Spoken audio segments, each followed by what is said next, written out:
আসসালামু আলাইকুম দর্শকবৃন্দ। অনেক দেশ মার্কিন যুক্তরাষ্ট্রকে খুব শক্তিশালী একটি দেশ মনে করে এবং এটা মনে করার কিছু কারণ আছে। 80-র দশকের দিকে তারা পানামা একটি দেশের যে সরকার প্রধান তাকে মার্কিন যুক্তরাষ্ট্রর সেনাবাহিনী ধরে আনছিল। ঠিক সেই একই স্টাইলে ভেনেজুয়েলার প্রেসিডেন্টকে তার বেডরুমের থেকে তার স্ত্রীকে সহ তারা ধরে নিয়ে চলে গেছে। এই যে বিষয়গুলি, এই বিষয়গুলি দেখে বিশ্বের অনেক দেশ মনে করে যে মার্কিন সামরিক বাহিনী বা মার্কিন সরকার তারা খুবই শক্তিশালী।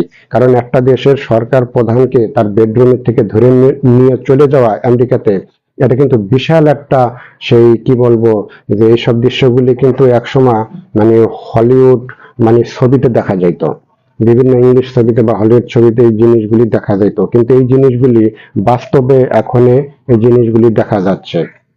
এখন এই জিনিসগুলি দেখে বিশ্বের সাধারণ মানুষ বলেন, সব শ্রেণীর মানুষ বলেন, আমেরিকাকে তারা খুবই একটা শক্তিশালী দেশ মনে করে এবং ইরানকে তারা শক্তিশালী মনে করে একটু দুর্বল শক্তির দিক দিয়ে, যে ইরানের শক্তি আছে কিন্তু সেই শক্তিটা দুর্বল শক্তি।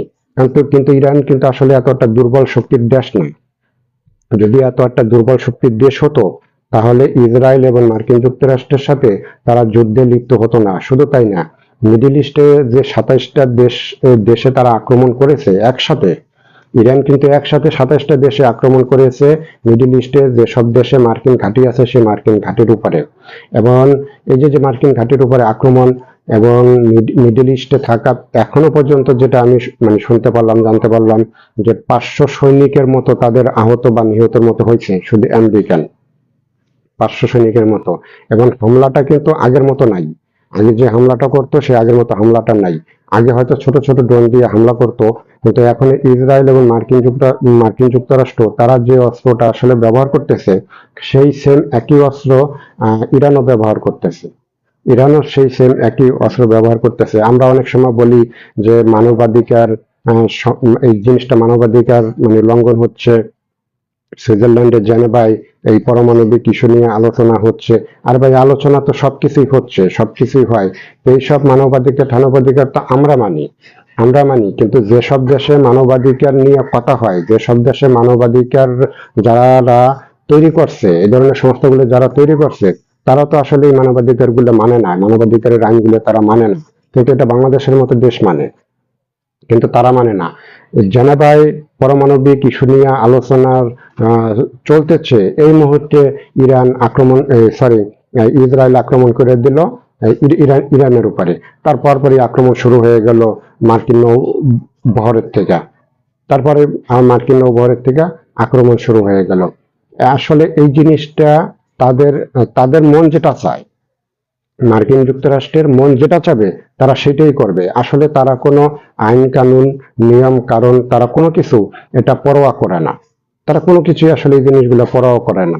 কিন্তু এই জিনিসগুলা শুধু মুখে মুখে আসলে মানুষকে এই জিনিসটা বলা হয়, কিন্তু এইসব আইন কানুন তারা কোনো কিছুই এটা পরোয়া করে না, এবং আগেও তারা করে নাই, এখনো তারা করতেছে না।